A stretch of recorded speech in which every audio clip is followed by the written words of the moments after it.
why don't we do some intros first? So let's hit the next slide. All right, so I'm going to introduce Jim Bartlett. Jim is the managing director for BNI Colorado and founder of several Colorado-based companies after previously serving in executive leadership roles in the corporate world for 30 years. Jim is a member emeritus of BNI Action Partners, has sponsored over 25 members into BNI and brought over $1 million in thank you for closed business to his fellow members. Pretty impressive. Along with him is Richard White. Richard is BNI Colorado SDC. That's a support director consultant for those of you who didn't know. Currently serving 2 chapters and a member of BNI Westside Empire. Richard's business is a personal lines property and casualty insurance agency with Farmers Insurance, which he's owned and operated for over 27 years. And we'll also have in just a sec, Mark Torres. He's our newest BNI Colorado SDC and member of BNI 5280 Force. I don't know what that means, but it sounds cool. Mark's business is Verdivine Marketing, a boutique food, beverage, and hospitality marketing agency, which he founded 7 years ago. So thanks for all 3 of you being on today, and I'm going to hand it over to Jim to take over this presentation. Oh, by the way, before we get started, let me say just one thing. If you have a question, thank you, Michelle Bartlett. Always good to get some clarification there of understanding what 5280 means. That makes sense now. So if you have a question, please put it in the Q&A section, and we'll get to it at the end of the presentation. If you have a comment, just keep doing what you're doing, putting in your comments into the chat. All right, Jim, take it away. All right. Well, hi and good morning, everyone. And Steve, thank you so much for inviting us to be with you here today. We're super excited to share some ideas from BNI Colorado. Today, our objective is to equip everyone here to grow your chapter by elevating the experience for your visitors, making your meetings magically come alive for your visitors. We're going to show you how by thinking about every aspect of your meeting so you're seeing it through the eyes of your visitors, your audience. Is everybody ready? I'm ready. All right. So first, though, some of you may be wondering, well, why should we even bring visitors and grow our chapter in the first place? If you're a chapter leader, I'll bet you've had members in your chapter challenge the concept of growth initiatives, just the basic concept. We've all heard it ourselves. Why make the chapter bigger? We're already comfortable just the way we are. Well, some of our members may not know it, but growth is not the goal. The goal is to increase the referrals and revenues that each member gains from their investment in BNI. So let's look at how this works, okay? If a chapter doubles in size from everything and everything stays the same, you double the overall thank you for closed business, but each member still receives the same on average because the same that revenue is being split across twice as many people, right? But that's not how it works. Our historical data actually shows that revenue growth isn't linear with membership growth. The larger the chapter becomes, the more growth increases beyond just the natural multiplier based on membership growth itself. So when a chapter doubles in size, we typically see 3 to 4 times the thank you for closed business. And when a chapter triples in size, we see that translates into 6 to 8 times more thank you for closed business. So when a chapter doubles in size, that translates into an average of about 78% more revenue per member in the chapter. Does that make sense? So that's why we're looking at growing, okay? So and ultimately, this is all about delivering magic for your chapter. When I was serving as a board member for a nonprofit, a large nonprofit, I had the opportunity with some of the other board members to go to Disney University. And that's where we learned all about how Disney trains its employees as cast members. So from the time they go into the back room and they put their uniform, their costume on, whether it's Mickey Mouse or whoever it is, they step out onto Main Street. They're on stage and they're helping to create the magic of Disney for their guests. And the journey of a guest at Disney is very similar to the experience that a BNI visitor has. At least we hope it's the same or similar. They're both the audience, and we, as the chapter, are on stage from the moment we step out on Main Street. Richard? Disney's undeniably excellent what they do. It's the Magic Kingdom, after all, right? But at BNI, we also are excellent at what we do, and we deliver world-class value. We deliver that magic in the way we deliver our meetings. Absolutely. Thank you for that. Mark, can you talk about it from the hospitality standpoint? You bet, Jim. Thank you. And hospitality really is a core value for Disney. It's really clear that they treasure that. And I had the privilege to hear Danny Meyer speak. Danny is the brains and spirit behind Shake Shack. And he emphasizes how important it is to have visitors feel better in your presence, feel better on premise than they did at home. And that's exactly the kind of magic we're talking about in our chapter meetings. Very good. Thank you so much. So basically at Disney properties, it's almost like a stage presentation, right? The magic is in the details. So we're going to talk about the details that are involved for a chapter meeting. So first of all, let's look at these. What do you think these two things have in common? Anybody know? You guys can throw things in the chat. Somebody will figure this out, I think. Yeah. So what do we have here? Okay, let me tell you what it is. So this is Teflon, right? So space age technology. You have a Teflon coated frying pan, a skillet, and you also have some plumber's tape that's a Teflon material as well. It helps to create a really slippery but good seal when you put pipe fittings together. So very different technology applications with the same basic technology. So that's Teflon. Who knows what this is? Anybody put that in the chat? Carpet, Velcro. We got somebody there. Okay. We got lots of people saying Velcro. Yeah. All right. So you're absolutely. I thought it was a carpet too, by the way. So basically, this is another space age technology, but very different. They both have plastics involved in them, but these two space age technologies are quite different and each designed for a specific purpose. Mark, can you talk about the idea of the Teflon and Velcro? I sure can. So when we analogize this to our chapters, it's around visitors and when they appear, when they show up, do they want to stick around? Right before COVID hit, we switched to a virtual format like all of us did. My home chapter struggled to keep the meeting fun and as energetic as it was in person. So to use Jim's analogy, visitors would arrive, they'd slide out like they're on Teflon, and they'd even go and join other chapters. Instead, we want to make our chapters stickier like Velcro. And it's important to note here that community within our chapters can be a double-edged sword. It's wonderful to have tight connections between your members, but sometimes that can make visitors feel like they're on the outside looking in. So as a chapter, we felt the need to make a conscious effort to try to be the last place a visitor would need to look.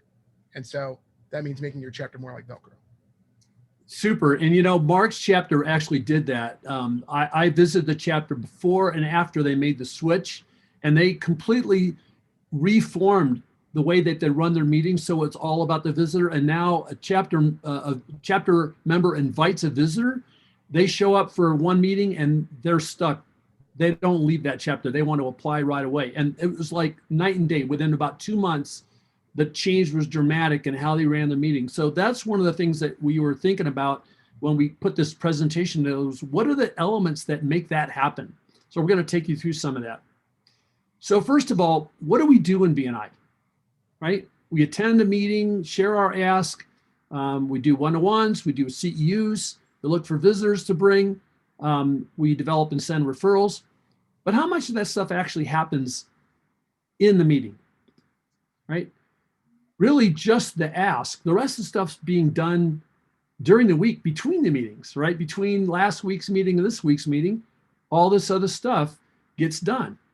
So in the meeting, what we want to do while we're on stage here, we're going to share our asks and our feature presentations, and the rest of it is presenting what we already did, right? The VP report is showing the results of what we accomplished that week, the referrals that were passed, the thank you for closed business that was accomplished, all that stuff is being presented for the visitors. We're also demonstrating that we're organized, we're efficient as a chapter, because some people, that's important to them. We're engaging early and individually with the different visitors. We're not trying to not make them feel like they don't get a chance to engage until we finally ask them to share their thoughts. And we're showing that we're fun, we're exciting, we're an energetic place to be. We're demonstrating a sense of community, as Mark talked about, but not in a way that makes our visitors feel like outsiders or fifth wheels. We give recognition, and that recognition is very powerful for visitors to see. And we're delivering clear and compelling value as well. Richard, can you talk a little bit more about the recognition element? Sure. One of the things that we deliver in trying to bring those visitors along the journey is making recognition a regular event each week's meeting, and not only just to reinforce the great performance of the members, but to let those visitors be associated and feel that recognition, those good feelings. Each week we recognize the ruler of the referral, the one-to-one champ, the most educated with the most CEUs, and we explain the power of one report, what it is, why it's important to a member's success, and we read the names of each of the people that are in the green. Very good. Mark, talk about a little bit more about visitors and the product. Sure. So we found it helpful to analogize for our own chapter that if members inviting visitors, if that's the marketing for our chapter, then the actual meeting as it happens is the product of that's our product. And so we wanted to make sure that for each of the bullet points that Jim is identifying here, it was really helpful for us to ask, what do we want a visitor taking away from that bullet point? Having that sort of visitor-centric mindset around this really helped our decision-making and helped our meetings a great deal. Thanks, Mark. I totally agree. Both of you guys are running really powerful meetings for visitors, and your growth has been substantial because of that, I believe. So basically, we're on stage, right, as a chapter when we start the meeting, and actually while we're in the virtual meetings, we're even while people are in the breakout rooms at the beginning, they're engaging with the visitors are with individual members during the kind of informal networking aspect of the meeting, and that's a critical aspect as well, so that they really feel welcomed even at that stage. But it all starts with an invitation. And so, Richard, can you talk a little bit about this piece? Sure. When we're inviting visitors, there's a way to use Velcro here too. And whether you're inviting in person or electronically, to make the point that you're taking an action to secure a spot for them. I've got a ticket for you, and that they're expected. They'd be missed if they didn't come. We can also have chapter members who are potential power partners contact them to say how excited they are to look forward to meeting them. But basically, it's come with me to a meeting, not would you like to visit? Absolutely. Thanks. Mark, can you talk a little bit more about the mentioning from a vocational standpoint? Sure. So we found it really helpful that instead of just issuing a generic invite, we find it really helpful to invite with a purpose. So the idea being that we're going to tell a visitor that we'd like them to meet with specific members of the chapter because of what they do and how they would be great power partners for them. So now it goes from a generic invite to now an invite that helps that potential visitor. It makes great business sense for them to attend. Super. It sure does. And I know some chapters that take it even another step further. And so like if I said, hey, Mark, I'd like you to come because I want to introduce you to Ed and I want to introduce you to Vaughn, and I talk about what they do and how they might be a really good natural power partner from a referral standpoint with you. And I might actually ask them to each reach out to you and say, hey, Jim said you're looking to come next Friday. I'm looking forward to meeting you, introduce themselves on the phone. So it's those additional touches that can really sometimes make the difference between that there's somebody that we've invited and somebody that actually we're bringing to the meeting. So So let's talk about the message, being responsible for the message. So just like, when I had 2 children, they're all grown up now, but when they were little, we'd be outside playing catch. I really felt like I had to take full responsibility for whether the ball got caught, not just throwing it. And I felt horrible if I threw it to my son and he didn't catch it. I felt like that I owned that, right? So it's the same thing with our messages in the chapter. We want to make sure that our message is caught by the intended recipients, our visitors. And that includes making an extra effort to explain things for the visitor, such as the acronyms, the technical terms. So, I mean, like, what visitor is going to know what TYFCB means? Or even if we say thank you for closed business, they're not necessarily going to know what that is. They're not going to know what a CEU is. So explaining everything for them really helps them feel comfortable, as though the show is really being designed and being performed for them. They're not going to feel like an outsider. They feel like that everything makes sense to them. Richard, can you talk a little bit about how we set visitors up? Sure, And Jim. yeah. One of the things that we do early in the meeting is we place the visitors into breakout rooms. And this is open networking. Just like when we were meeting in person, we have the small knots of conversation that take place over here and over here in the room. And we orchestrate those so that we have power partners and visitor hosts in the meeting with those visitors. And we explain to them ahead of time what we're doing and give them that same description. And it helps them feel much more comfortable and be engaged with people before the meeting starts. Also, early in the meetings, the visitors are given an opportunity to speak briefly. They get to say their name, their business name, who invited them. We explain to them that they're going to have an opportunity to give a full commercial later in the meeting. This gets them actively involved, gets them out of their chair, so to speak. That way they're engaged in the meeting, and we want them to stick to that meeting. We want to stay for the whole thing and stay engaged. Super, thanks so much. So, this is a recipe, right? And every recipe requires all the ingredients. And so the ingredients of a BNI meeting, according to the agenda, is how you end up with a successful finished product, right? This is obviously a cake that turned out pretty good. We'll talk a little bit later what happens when you leave ingredients out. But here we are converting an all in-person meeting element into virtual analogs, the analog equivalent. And so, Mark, can you take us through these? Sure thing. So in place of informal networking up front in our in-person meetings, we switched to breakout rooms up front. Instead of having physical name badges, we just make sure in our meetings that everyone has their video on with the correct name. Instead of having a physical business card binder, we post a link to a roster, a spreadsheet, in our chat. Instead of a visitor orientation, we make sure we've got breakout rooms at the end of our meeting with closers. Instead of the in-person live interaction you might have, we just make sure the whole chapter is engaged and on camera in Zoom. And then lastly, for referral reality check, we still do that. We have a slide for that in our presentation. And by the way, I hope people are taking like screenshots of this slide.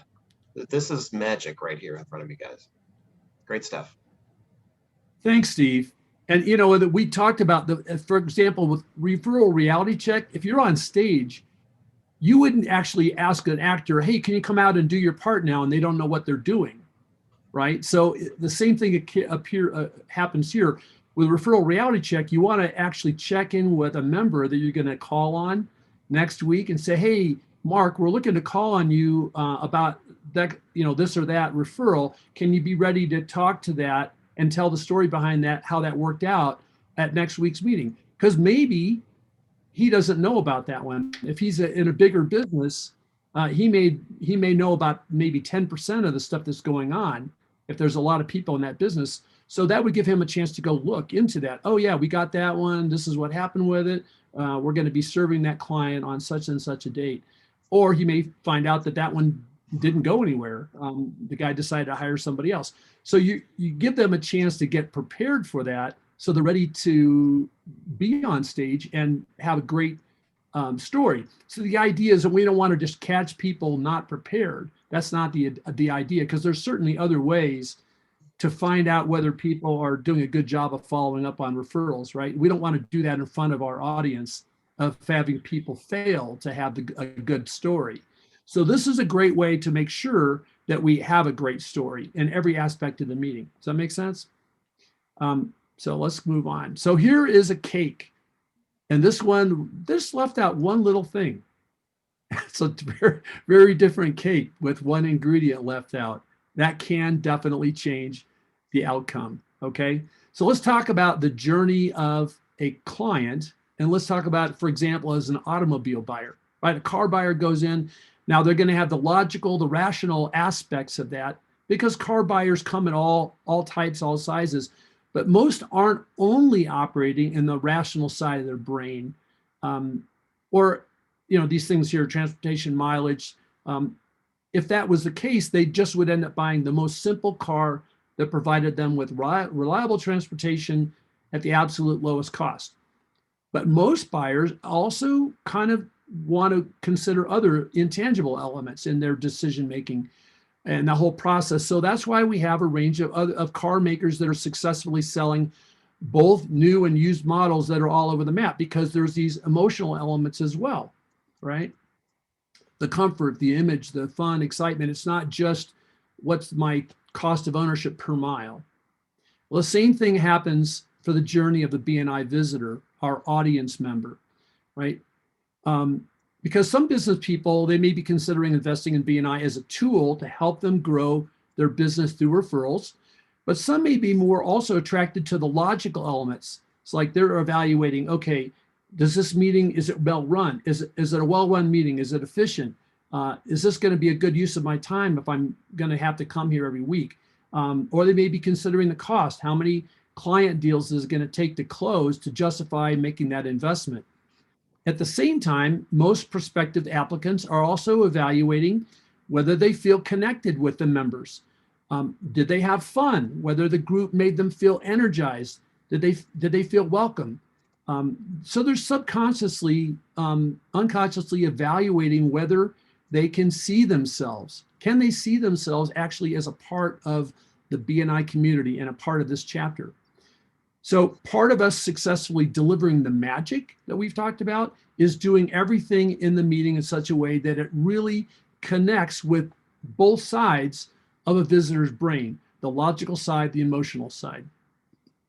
Richard, can you talk to us about the DISC analysis here relative to a BNI visitor? You bet. Most of you are probably familiar with the DISC method or something similar, that we're all different. Our visitors are comprised of different combinations of different features of their personality, and we need to speak to all of them. So when we're formulating our message, the magic we want to deliver, we need to take those different personalities into account, take them on the journey to be ready to apply to a chapter by delivering a visitor-centric meeting with the different aspects that are targeted toward those different personality types in a way that appeals to them, keeps them involved, and brings them along the journey. Absolutely. Thanks, Richard. So as long as we're taking them on the journey, we're using the magic of our meeting to bring them from a standing start, at somebody's a sprinter at the standing start all the way across the finish line, while we're engaging with both the logical and the emotional sides of their brain.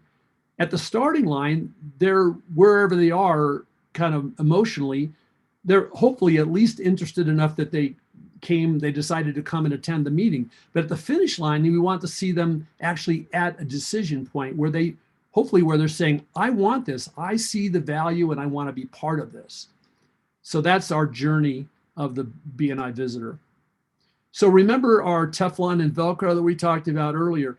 So look at your chapter and consider all the aspects of what are involved in your chapter meeting and how it can be enhanced to eliminate Teflon and make everything about your chapter Velcro for your visitors.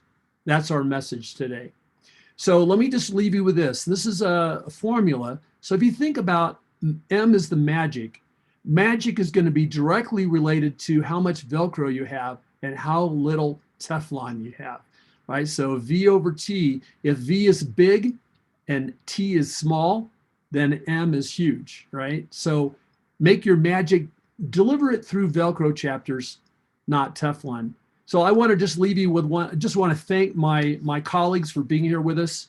And thanks, Steve Tenuzzo, for inviting us to be here with you today. I know we have a Q&A session set up here, so I'm going to go ahead and finish up. And if Mark or Richard, you guys have any other final comments? Good here. We're both here. All right. This works. I'm going to stop sharing and we'll just get on the screen and take any questions. All right, we've got a few questions. Let's start with this one. There's a question in my chapter about how to count visitors versus guests. If someone visits who cannot join the chapter due to that seat being filled, should we count them as a visitor or a guest?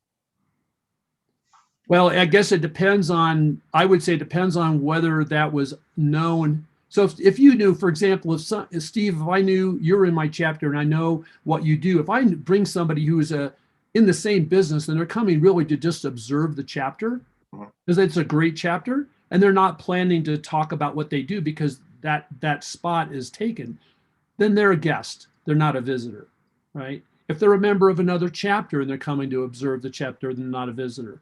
If they're a dignitary, the mayor of your town or somebody, those people are not going to be a member of BNI. Those are guests, and we still want them in our audience, but they're not a visitor. A visitor is someone who's capable of joining that chapter. They're capable of doing it. They're full-time at what they do. So they don't have a full-time job and then they're on the side doing something else and they want to join BNI to do that other thing. And they're able to make it to the meetings. That kind of defines what a visitor is. So why wouldn't you want to put in somebody who's not? Because it messes up your ratios, because we track not only how many visitors we have, but we also track the conversion from visitor to member. So if you got people you put in twice because they visited twice, oops, that kills your conversion ratio. So you want to put them in once, even if they visit 3 times, and you don't want to put people in that aren't capable of being a member. All right. So a same person asked, how do you get all those things done in a 90-minute meeting? All of the prep that you do for your visitors and all that stuff that happens before the meeting. One of you guys want to take it? Because you guys are both running excellent meetings right now. Go ahead, Mark.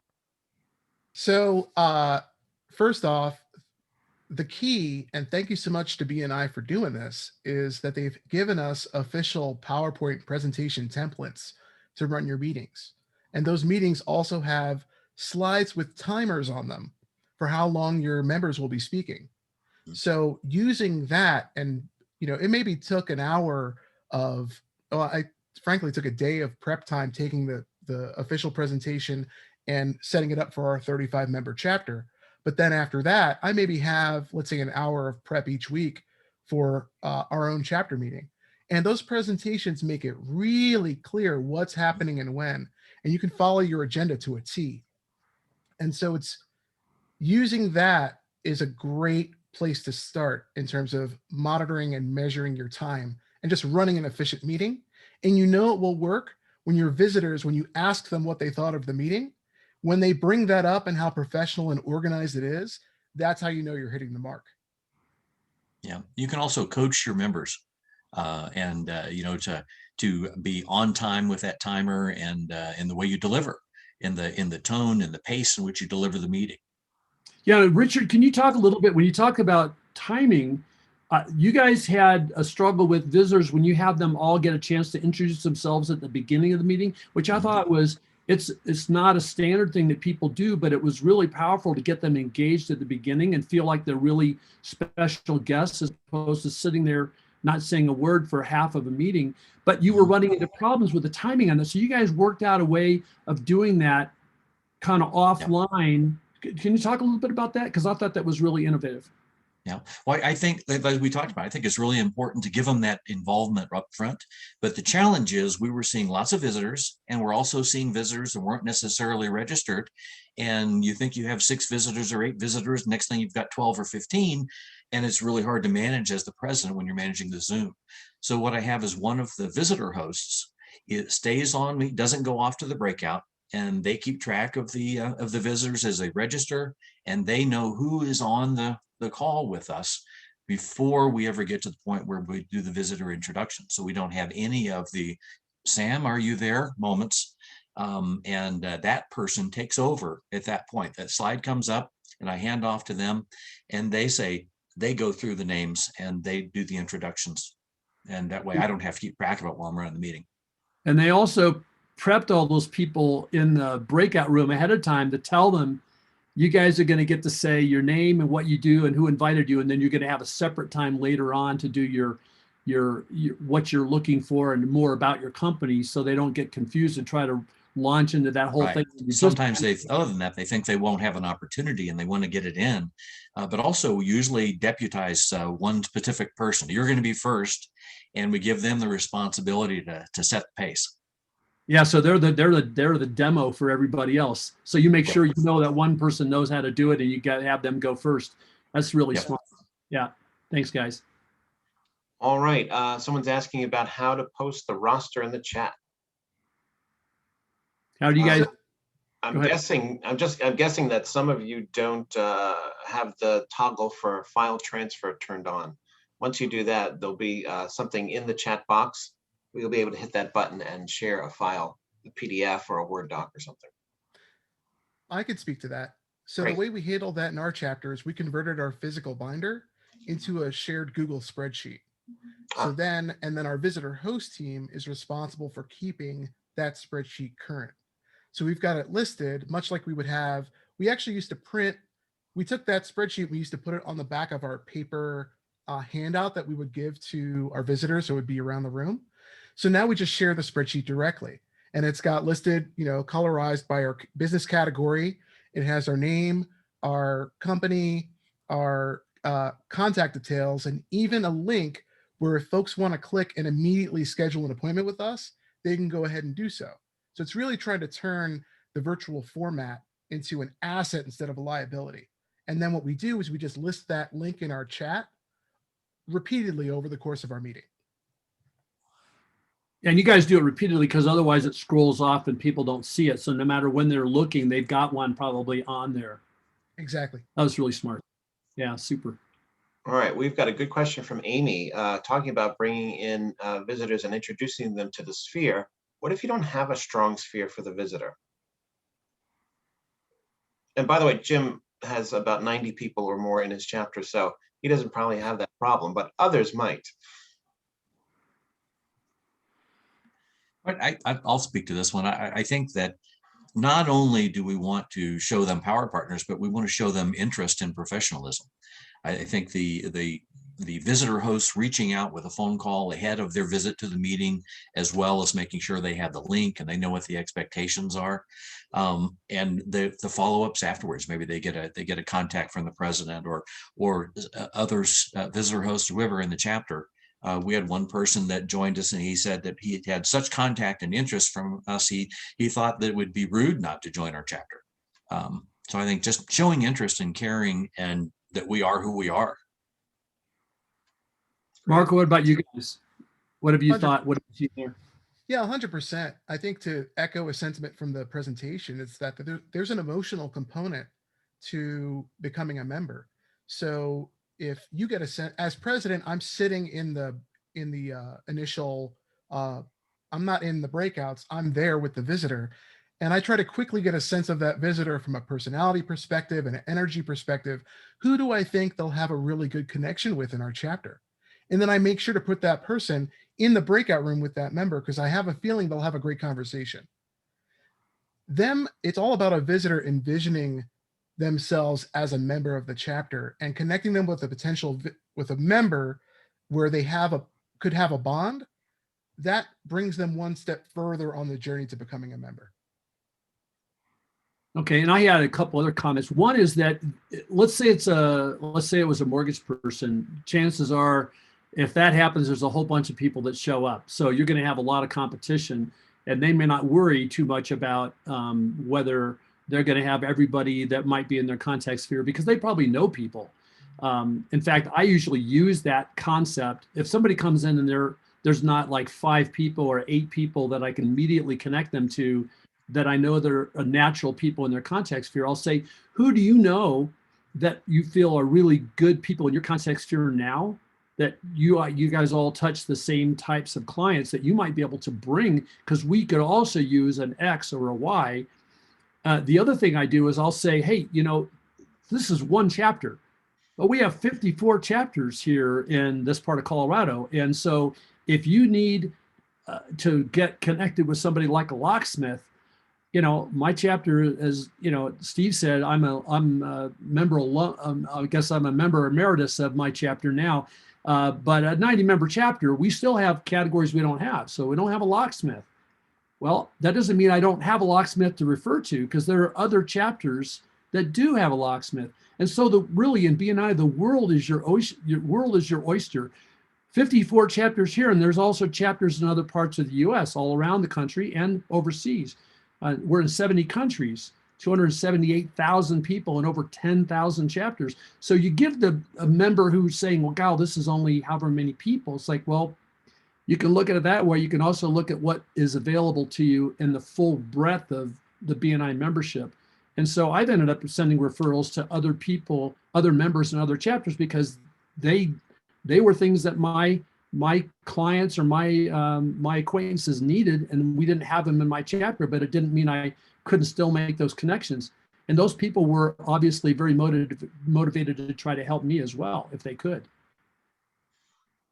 Okay, we've got a question. This is a tough one. I hate to see members struggling. This says, our chapter has been losing members.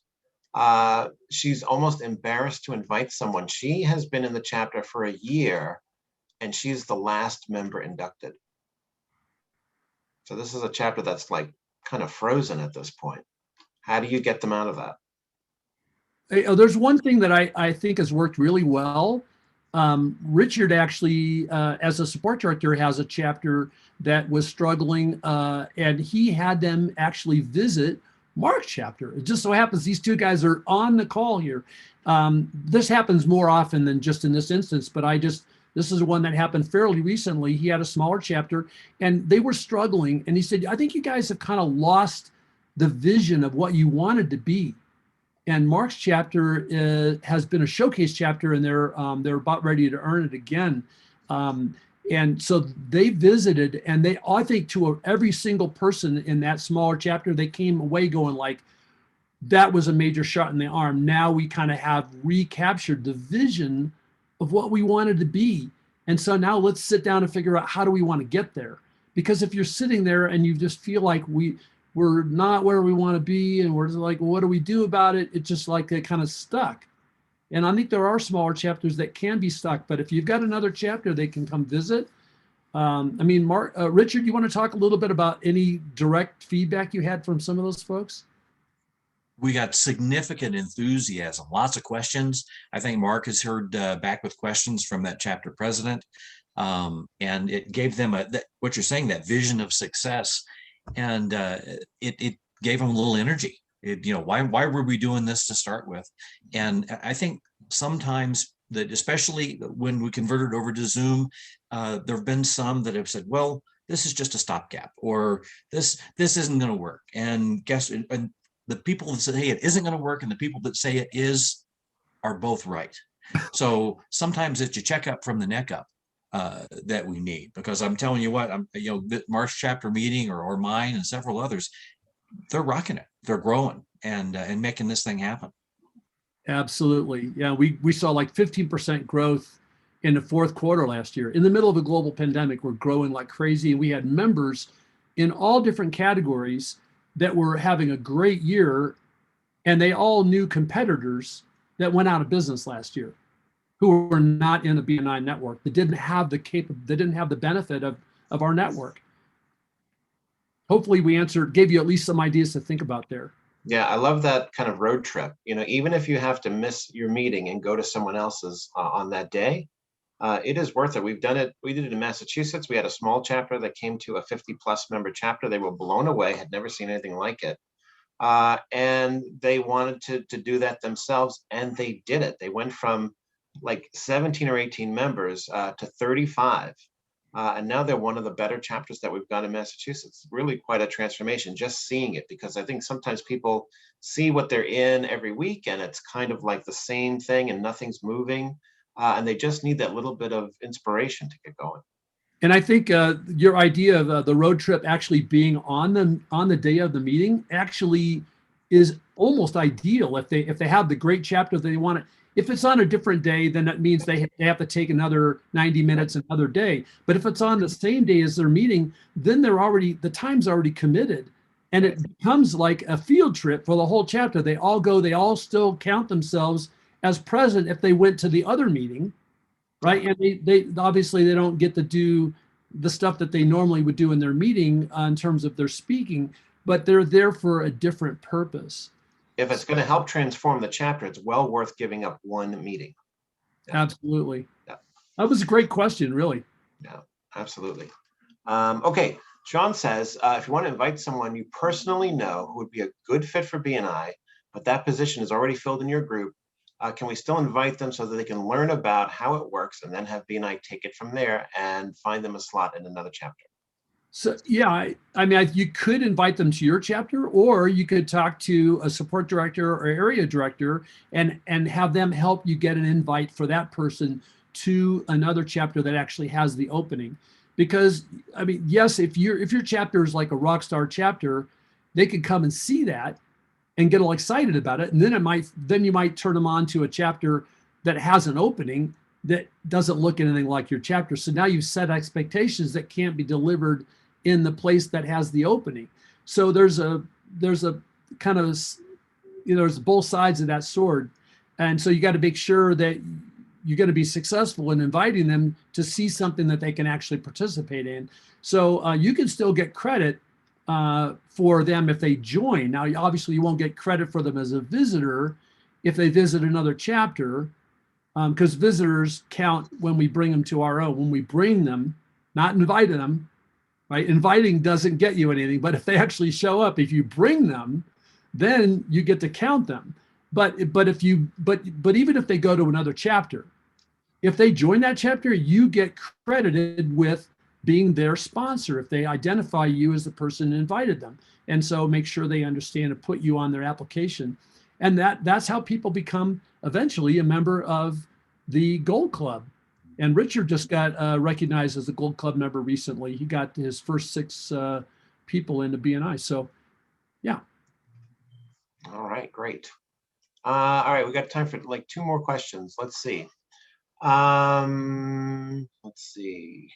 One of the issues we see when bringing in visitors is that members want to give referrals to visitors, sometimes because they have a need and other times because they believe in providing referral may entice a visitor.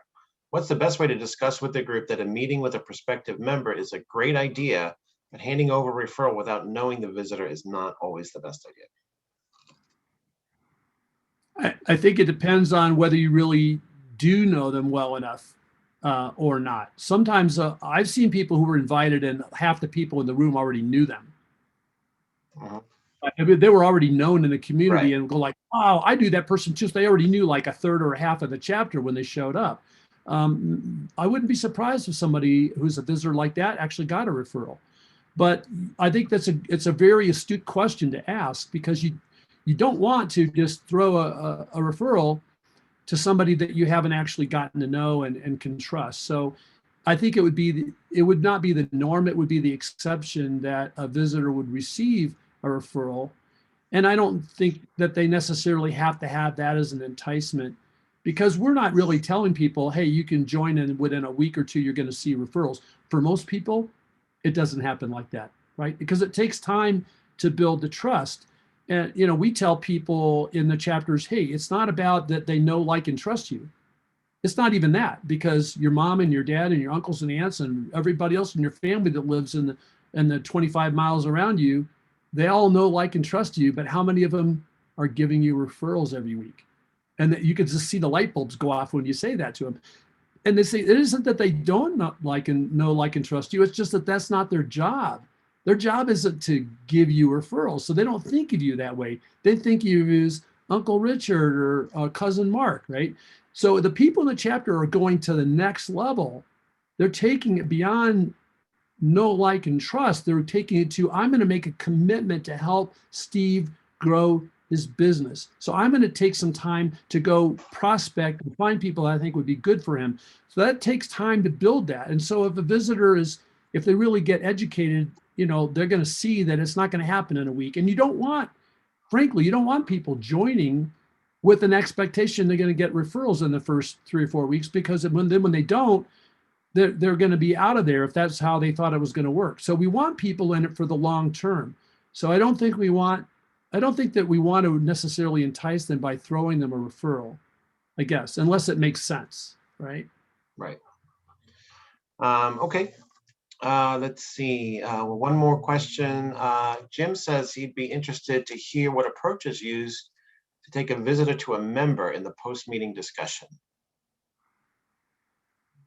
So to take a visitor to a member? That's what it says. Yeah. So Jim, am I reading that right? I think that's what you mean. Yep. Well, I'm not seeing the chat, but I think what you're asking the gentleman who put it in. Mm-hmm. I think they're saying, how do you make the conversion happen? So I think what I've seen the most success in is you got to have a closer in the meeting. So don't just send them and they're in with a visitor host. Well, it depends on visitor hosts are not all created equal. Some of them are really good at closing. There's different closing techniques. And there's actually advanced training that BNI has on that. So there's all kinds of webinars that talk about this. And it's not like we're trying to sell them. It's all about a solution sale, right? If you're solution selling, you're not selling. You're identifying a problem they have and a solution you have that can help them with that. And I think the key is you've got some people that at the end of the meeting, they're probably ready to buy. Right? They're already ready to buy. So what you don't want to do is put them in a meeting with 8 other people that have 1 million questions, because at the end of the first 15 minutes, now those 3 people that were ready to fill out an application, their mind is swirling with all the questions that these other people asked.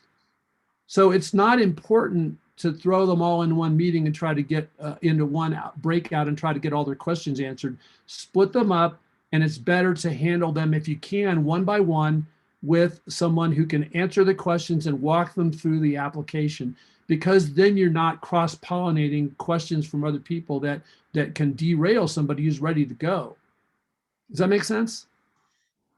Makes sense to me. Yeah, I think that's great advice.